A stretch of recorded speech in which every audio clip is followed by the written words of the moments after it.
কবর কি দেখতে পাইছি দৈর্ঘ্যে প্রস্থে 70 গুণ চওড়া? কথা কয় না। দৈর্ঘ্যে প্রস্থে 70 গুণ চওড়া আমরা কখনোই দেখিনি, কিন্তু আসলে কবরটা তার জন্য জান্নাতের বাগান।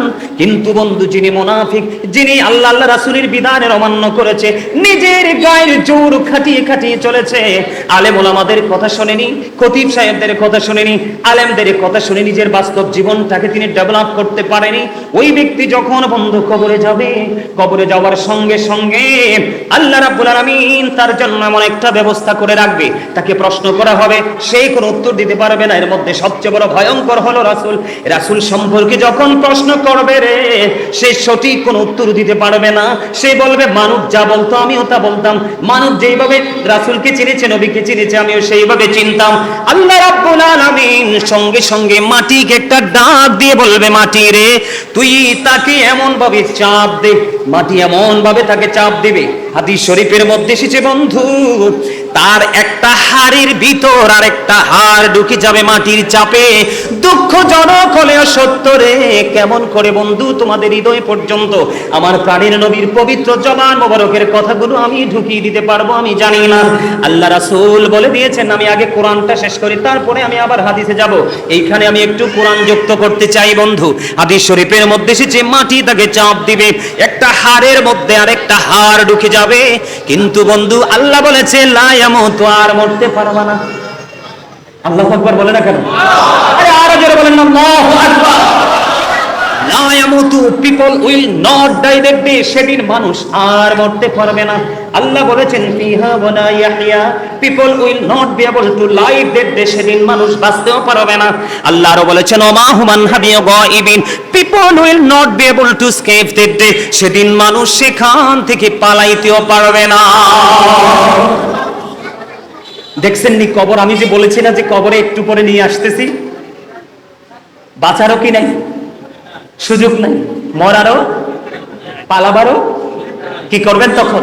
বন্ধুকে টেলিফোন করবেন, নেটওয়ার্ক তো নাই, কি নাই, কথা বলে না, ওখানে নেটওয়ার্ক নাই, একেবারে চিরতরে ছিন্ন করে দিবে আল্লাহ রাব্বুল আলামিন।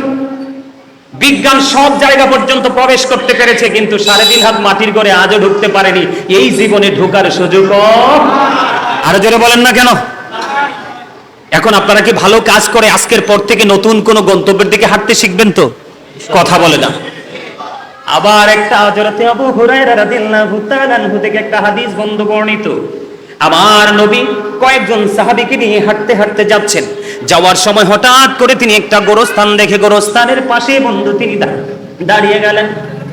ইয়া রাসূলুল্লাহ, ইয়া হাবিবাল্লাহ, নবী গো, ও প্রাণের নবী, কেন গো দাঁড়িয়ে গেলেন?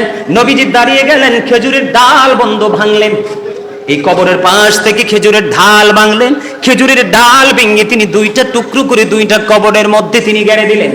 ইয়া রাসূলুল্লাহ, তার মানে কি? ইয়া হাবিবাল্লাহ, তার মানে কি? আমার নবী বলেছেন, এই দুইটা কবরের মধ্যে আযাব চলতেছে, আমি নবী দেখতে পেয়েছি। যতক্ষণ পর্যন্ত খেজুরের ডালাগুলো সবুজ থাকবে রে, ততক্ষণ পর্যন্ত খেজুরের ডালাগুলো জিকির করতে থাকবে, আর এই জিকিরের বদৌলতে কবরবাসীর কবর আযাব মালিক বন্ধ করে দেবে। Zika is the heart medicine. গবেষণা ইনস্টিটিউট থেকে বের করেছে স্টেনোবার যারা, তারা বলেছেন জিকির আপনার হার্টকে স্ট্রং রাখবে। একটা মানুষের হার্ট যত বেশি স্ট্রং, একটা মানুষের জীবন তত সুন্দর। জিকিরের ফজিলত, জিকিরের মর্যাদা এত বেশি। আপনি ঈমানকে টেকসই করে যখন আমল করতে করতে নতুন গন্তব্যের দিকে হাঁটতে থাকবেন, যতই যাবেন সামনে, পৃথিবীর সবাই দেখে অন্ধকার, কিন্তু আপনার দৃষ্টি যাবে শুধু আলোর দিকে। কোথায়? কথা বলে না কেন? আরে আরো জোরে বলেন না। আমি আপনাদেরকে আজকে যেহেতু কবরবাসীর উদ্দেশ্যে, রাজীব ভাই বাবার উদ্দেশ্যে আজকের এই জান্নাতের বাগান বন্ধু আরেকটা মজার, একটা আকর্ষণীয় একটা হাদিস আমি আপনাদেরকে শোনাই। মুহাম্মদ ইবনে নসর রাদিয়াল্লাহু তাআলা আনহুর বাবা, মানুষ যখন মারা যাইতো গো, মানুষ মারা গেলে তিনি জানাজায় অংশগ্রহণ করতে পারলে তিনি বেশি খুশি হতেন। সব সময় তিনি যত দূরেই মানুষ মারা যান, যখন তিনি মৃত্যুর সংবাদ পাইতেন, তিনি জানাজায় শরীক হয়ে যেতেন। হঠাৎ একদিন এমন এক প্রেমময় দৃশ্য তিনার চোখের সামনে এসে পড়লো। দৃশ্যটা হলো বন্ধু, সব মানুষ ওই লোকটাকে জানাজা দিল, কাফন পরালো, দাফন করে চলে গেল। মুহাম্মদ ইবনে নসর রাদিয়াল্লাহু তাআলা আনহুর বাবা তিনি কবরের পাশে দাঁড়িয়ে রইলেন। হঠাৎ করে তিনি দেখতে পাইলেন জিন্দা যেন দুইটা মানুষ এই কবরটার মধ্যে ঢুকতেছে। সুবহানাল্লাহ বলেন না। উনি বলতেছে, এরকম দৃশ্য দেখা তো থাক দূরের কথা, আমি কোনোদিন এমন গল্প শুনি নাই।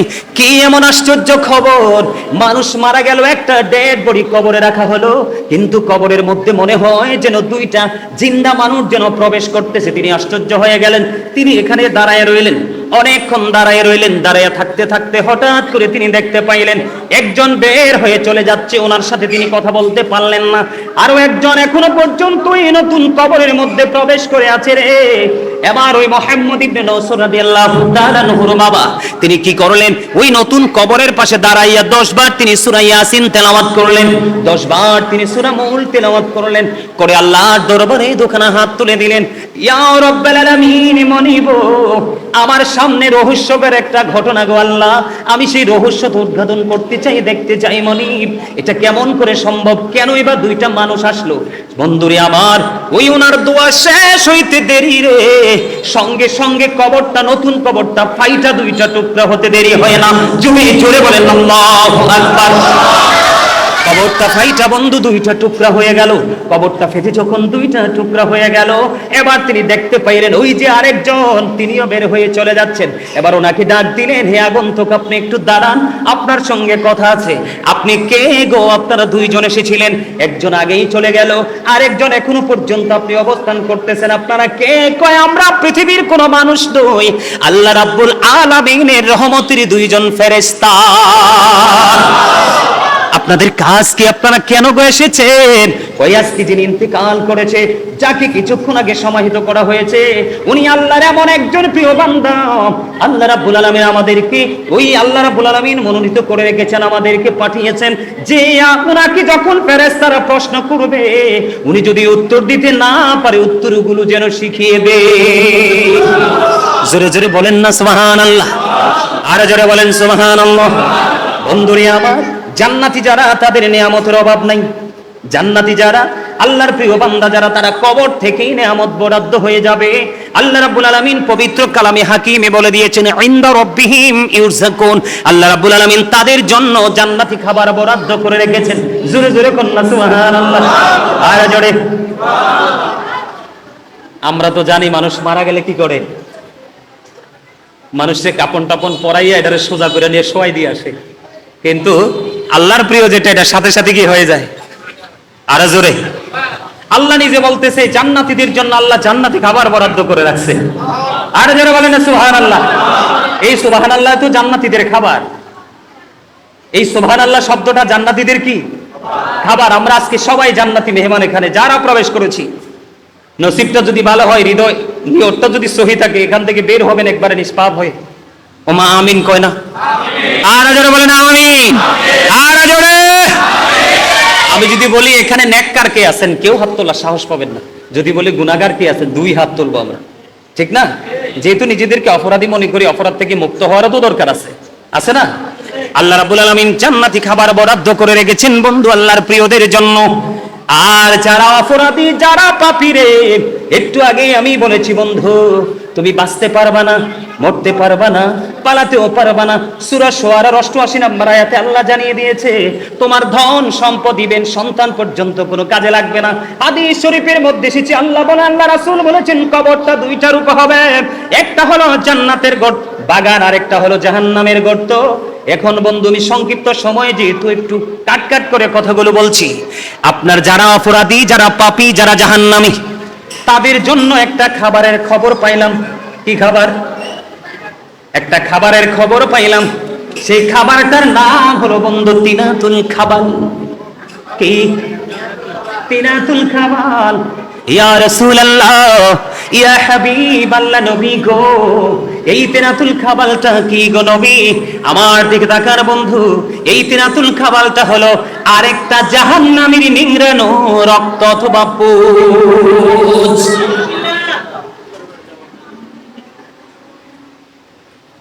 শেষ করে দিব, শেষ করে দিব, টেনশনের দরকার। হ্যাঁ হ্যাঁ, আলোচনা করব। আমি তো আমাদের জামাতের টেনশন করতেছি। আজকে একটু পিছাই দেন, এটা আমারও দাবি, কারণ প্রতিদিন তো চাইলেও আসতে পারবেন। আপনি কি বলেন? আপনার অনুমতি প্রয়োজন, নাইলে তো হবে না। একটা কাজ করতে পারি, একটা পরে বলি নামাজটা জামাত শেষ করে চলে আসে, যেহেতু তাওয়ারকির ব্যবস্থা আছে সবাই চলে আসে। একবারই করলেই দেখুন, হ্যাঁ, দরকার নেই 10-15 মিনিট, 10-15 মিনিট বাড়াইয়া কি করবেন? আচ্ছা, না পিছাইলে জাস্ট আমি শেষ করে দিব, অসুবিধা নেই, অসুবিধা নেই। না পিছাইলে জাস্ট আমি শেষ করে দিব, আলোচনা ক্লোজ করে দিচ্ছি। সম্মানিত উপস্থিতি, আপনারা আমার কথা শুনেন, শেষ করে দিব যথাসময়, কারণ নামাজ সবচেয়ে গুরুত্বপূর্ণ বিষয়। আপনারা একটু কেয়ারফুল ভাবে বিষয়টা নেন, আপনারা এটা হালকা পাতলা ভাবে নিন না। আমি আপনাদের পায়ে ধরে বলছি, অত্যন্ত ভয়ঙ্কর। আমাদের এখনকার সময়টাই ভয়ঙ্কর। আপনারা বলেন, আমার বাবাজি যারা আছেন, মুরব্বীরা, আপনাদের জীবনের ইতিহাসে এই বৈশাখ মাসে এমন অনাবৃষ্টি দেখছেন কখনো? কথা বলেন, দেখছেন? এত এত রৌদ্রের তাপ, প্রখরতা দেখেছেন? এটা আমাদের কর্ম। কেন জানেন? সূরা ইউনূসের 44 নম্বর আয়াতে আল্লাহ রাব্বুল আলামিন বলেছেন, ইন্নাল্লাহা লা ইয়াযলিমুন নাসা শাইয়্যান ওয়ালাকিন্নান নাসা আনফুসাহুম ইয়াযলিমুন। আল্লাহ বলেছেন, আল্লাহ আল্লাহর বান্দার উপর জুলুম করে না, অত্যাচার করে না, বান্দা নিজেই নিজের উপর জুলুম করে। জোরে জোরে বলেন না নাউযুবিল্লাহ। এই বক্তব্যকে খণ্ডন করার দুঃসাহস আমাদের আছে? আল্লাহ বলেছেন, আল্লাহ আল্লাহর বান্দার উপর অত্যাচার করে না, বান্দা নিজেই নিজের উপর অত্যাচার করে। অত্যাচারী যারা, আল্লাহ বলেছেন আল্লাহু লা ইউহিব্বুজ জালিমিন।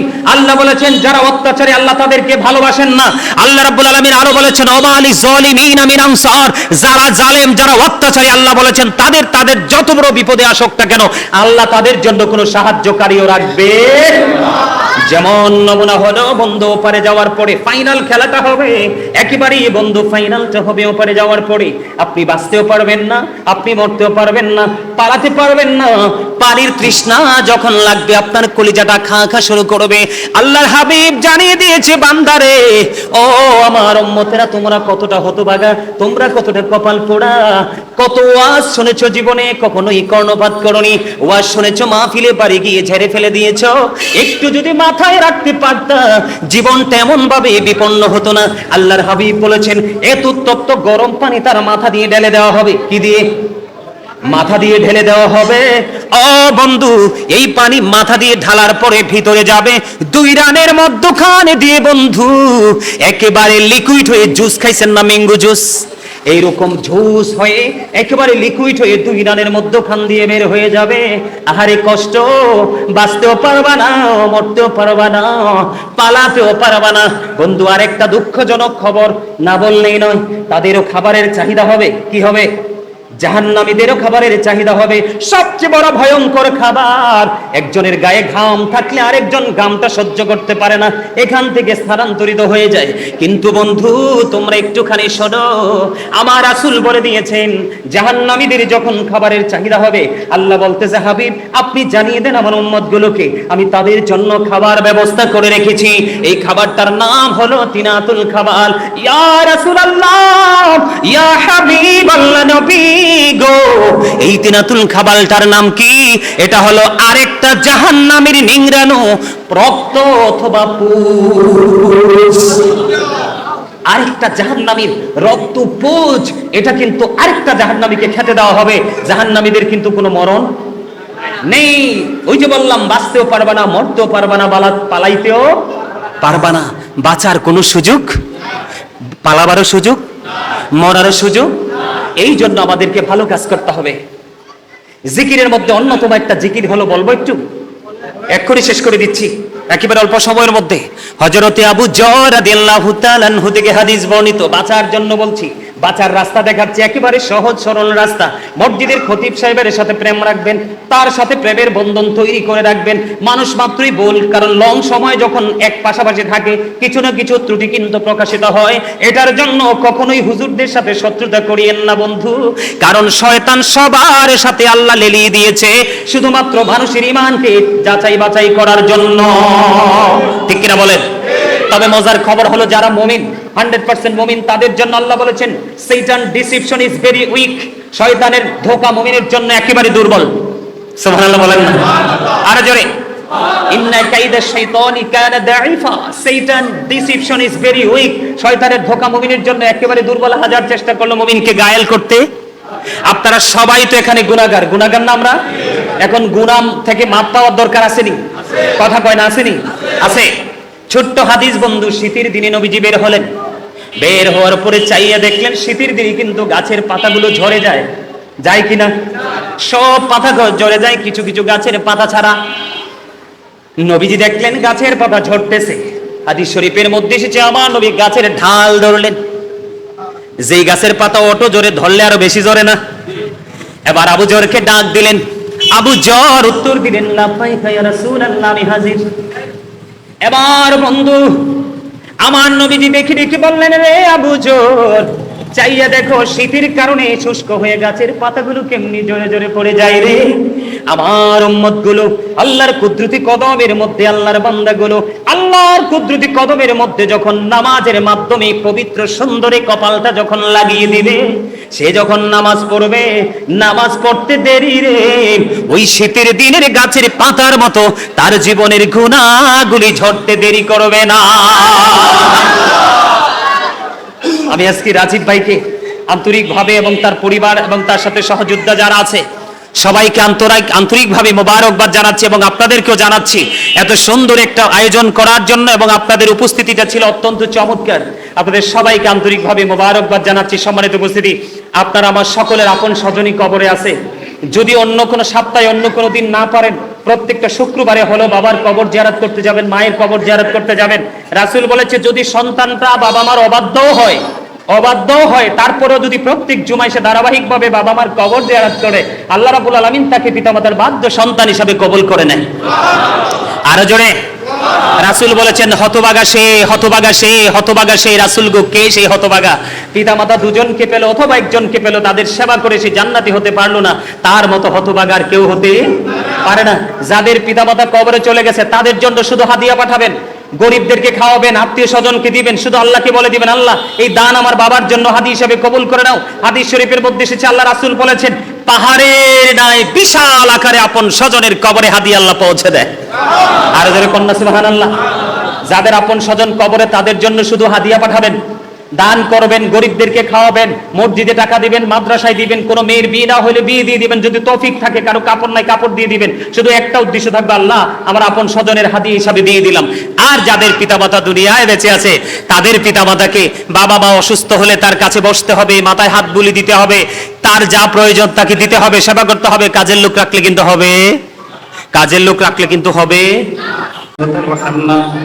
وترحمنا لنكونن من الخاسرين وربنا لا تزغ قلوبنا بعد إذ هديتنا وهب لنا من لدنك رحمة إنك أنت الوهاب يا رب العالمين। আমি উদম গুনাহগার, উলামায়ে কেরামদেরকে নিয়ে, মসজিদের খতিব সাহেবকে নিয়ে, দাড়ি পাকা আমার মুরব্বী বাবাদেরকে নিয়ে, ইয়া রাব্বুল আলামিন আজকে মরহুম এরশাদুল্লাহ আনু মিয়ার মৃত্যুবার্ষিকী উপলক্ষে আজকে নুরানি জলসায় আমরা সবাই উপস্থিত হয়েছি। ইয়া রাব্বুল আলামিন বাদ মাগরিব থেকে শুরু করে এই পর্যন্ত যত আলোচনা হয়েছে, যত আমল করেছি, ভুল ত্রুটি ক্ষমা করে দিয়ে হাদিয়া লক্ষ কোটি কোটি গুণে বাড়াইয়া প্রাণের নবীজির নুরানি কদম মোবারকে শুধু সোনার মদিনায় হাদিয়া পৌঁছায়া দাও।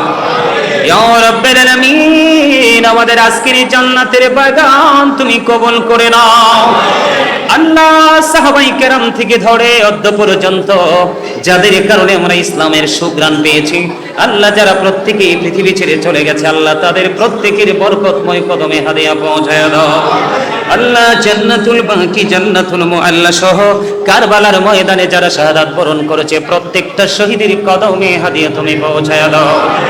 আল্লাহ মেহেরবানি করে ইয়া রাব্বুল আলামিন, মেহেরবানি করে ইয়া পাক পরওয়ারদিগার, রাজীব ভাই ওনার সহযোদ্ধাদেরকে নিয়ে ফ্যামিলি পরিবার সবাই সম্মিলিতভাবে বাবার মৃত্যুবার্ষিকী উপলক্ষে আজকের এই সুন্দর এই জান্নাতের বাগান সাজিয়েছে। মরহুম এরশাদুল্লাহ আনু মিয়ার কবরে হাদিয়া তুমি পৌঁছায়া দাও, ওনার কবর তুমি জান্নাতের টুকরা করে দাও। আল্লাহ সকাল থেকে সন্ধ্যা নবীজির দিদার তুমি নসিব করিয়ে দাও। ওনার কবর থেকে প্রাণের নবীজির রওজা মোবারকের সাথে সুন্দর একটা যোগাযোগের ব্যবস্থা তুমি করিয়ে দাও। মনিব আমার চাইতেও বুজুর্গ লোক মুরব্বী আমার সঙ্গে হাত তুলে বসে আছে গো। আল্লাহ মেহেরবানি করে ইয়া রাব্বুল আলামিন, আল্লাহ এখানে অনেক মানুষ হাত তুলেছে, যার হাতটা তোমার পছন্দ হয় তার হাতের উসিলায় মরহুম এরশাদুল্লাহ আনুমিয়ার কবর তুমি চির জান্নাত হিসেবে কবুল মঞ্জুর করে নাও। আল্লাহ ওনার জীবনে যদি কোনো ভুল ত্রুটি করে থাকে, শয়তানের ধোকায় পড়ে, আল্লাহ এই জীবনে আল্লাহ এখানে যারা হাত তুলেছে ওনার সন্তানেরা, ওনার বিবিও দুনিয়ায় বেঁচে আছে, আল্লাহ ফ্যামিলি পরিবার আপন স্বজনেরা হাত তুলেছে, আল্লাহ সন্তানের হাত পিতামাতার জন্য তীর গন্তব্যে পৌঁছার আগে সন্তানের হাত কবুল হয়ে যায়। মনিব সন্তানেরা হাত তুলেছে, অত্যন্ত সম্মান অত্যন্ত মর্যাদার সাথে দাওয়াত করে বাড়ি পর্যন্ত নিয়ে এসেছে গো আল্লাহ। রাজীব ভাই সহ ওনার সবার নাম তো জানি না গো আল্লাহ। আল্লাহ এখানে যারা যারা হাত তুলেছে তার হাতের উসিলায় ওনার জীবনের গুনাহগুনি মাফ করে দিয়ে তোমার প্রিয় বান্দাদের অন্তর্ভুক্ত করে নাও।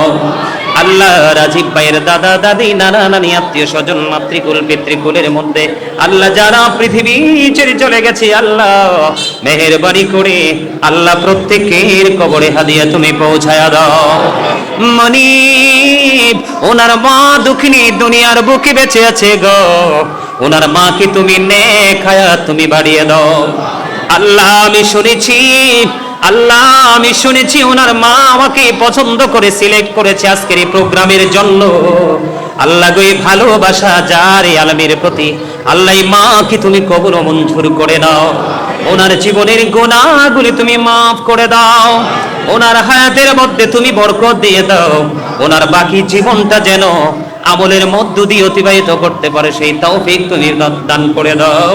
আল্লাহ ওনার চাওয়া ইয়া রাব্বাল আলামিন, জানি না দয়াল এই প্রেমময় মোনাজাত তোমার দরবারে আল্লাহ কতটুকু গ্রহণযোগ্য হবে আল্লাহ, তবে ইয়া রাব্বাল আলামিন বড় আশাবাদী তুমি কবুল করে নিও।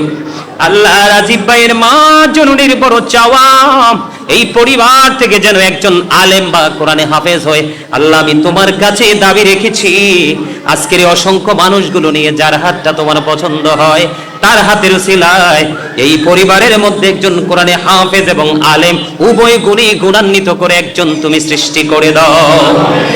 ইয়া রাব্বাল আলামিন মেহেরবানি করে তাদের মনে যত পবিত্র আশা সব আশা তুমি পুরা করে দাও, তাদেরকে তোমার প্রিয় বান্দাদের অন্তর্ভুক্ত তুমি করে নাও। আল্লাহ রাজীব ভাইকে তুমি কবুল করে নাও, জীবনের গুনাহগুলি মাফ করে দাও, হায়াতের মধ্যে তুমি বরকত দাও, মানব সেবায় নিজেকে উদারভাবে নিয়োজিত রাখার তৌফিক তুমি দান করে দাও। রাজীব ভাই সহ ওনার ফ্যামিলির আরো যত সদস্য, মা সন্তান সন্ততি বিবি ভাই বোন যারা আছেন, চাচা জেঠা, আল্লাহ কাছে এবং দূরের, এবং আমার সঙ্গে আজকে যারা এই মাহফিলে উপস্থিত হয়ে গরমের মধ্যে বসে বসে আলোচনা শুনেছে, সবাইকে তোমার কুদরতে তুলে দিলাম। সকলার জামিন তুমি আল্লাহ নিজে হয়ে যাও। আল্লাহ সকলার জীবনের গুনাহগুলি তুমি মাফ করে দাও, সকলার হায়াতের মধ্যে তুমি বরকত দিয়ে দাও। আল্লাহ যে পবিত্র আশা নিয়ে বসেছে প্রত্যেকের মনের আশা পুরা করে দাও। আল্লাহ তাদের আপন স্বজন যারা কবরে, প্রত্যেকের কবর আযাব তুমি বন্ধ করে দাও। আল্লাহ প্রবাসী যারা আছে গো তাদের সবাইকে তোমার কুদরতি হাতে তুলে দিলাম, প্রত্যেকটা প্রবাসীর জামিন তুমি হয়ে যাও। আল্লাহ এখানে যারা চাকরি করছে পদোন্নতি দান করে দাও, ব্যবসা যারা করছে আয় বরকত বাড়াইয়া দাও। ইয়া রাব্বাল আলামিন ইয়া পাক পরওয়ারদিগার মেহেরবানি করে আল্লাহ যারা কৃষি কাজে নিয়োজিত তাদের কাজের মধ্যে তুমি বরকত দিয়ে দাও। এমনি করে করে যে প্রফেশনে আছে প্রত্যেকটা প্রফেশনের মধ্যে তার জন্য নিয়ামত বরাদ্দ করে দাও। ইয়া রাব্বাল আলামিন মেহেরবানি করে আমার পাশে বসে আছে আমার ভাই মুফতি বাকিরুল্লাহ সাহেব, আল্লাহ ওনাকে তুমি কবুল করে নাও, জীবনের গুনাহ মাফ করে দাও, হায়াতের মধ্যে তুমি বরকত দিয়ে দাও। আমি শুনেছি এক যুগের উপরে তিনি এখানে আছে গো, বোঝা যায় তাদের মধ্যে প্রেমের বন্ধন বড় শক্ত। এই বন্ধন যেন আল্লাহ সারা জীবন ধরে রেখে জীবন যাপন করতে পারে সেই তৌফিক তুমি দান করে দাও। আজকের মাহফিলের খবর সোনার মদিনায় তুমি পৌঁছায়া দাও। দয়া করে ক্ষমা করো মনিব আমার, ভিখারি রহিব বসে ছাড়িব না ধার, কহিবার নাহি কিছু আমি গুনাহগার, সব কিছু মেনে নেব পরওয়ারদিগার। ভালো মন্দ সবই আছে তোমার জমিনে, ধরিবে না দোষ প্রভু আশা রাখি মনে, ছোট বড় সব কাজে করো মেহেরবানি, তুমি তসবি, তুমি হাসবি, তুমি রব্বানি, আদর করে বান্দ তুমি দয়াল বানায়া, কেমন করে জাহান্নামে ফালাইবা, কেমন করে জাহান্নামে ফালাইবা। আল্লাহ মরার আগে সোনার মদিনা তুমি দেখায়ো, মৃত্যু আসার আগে জীবনের গুনাহগুলো তুমি মাফ করে দিও। আল্লাহ যেদিন আখিরি বিছানায় শুইব, আল্লাহ সেই ভয়ঙ্কর সময়, বড় বিপজ্জনক সময় আমাদের সামনে তখন থাকবে। ওই সময় প্রাণের নবীজির নূরানি চেহারা মুবারক দেখায়া দেখাইয়া আমাদের প্রত্যেকের জবানি ও কলবে জারি করে দিও মধুর কালেমাটুকু লা ইলাহা ইল্লাল্লাহ মুহাম্মাদুর রাসূলুল্লাহ।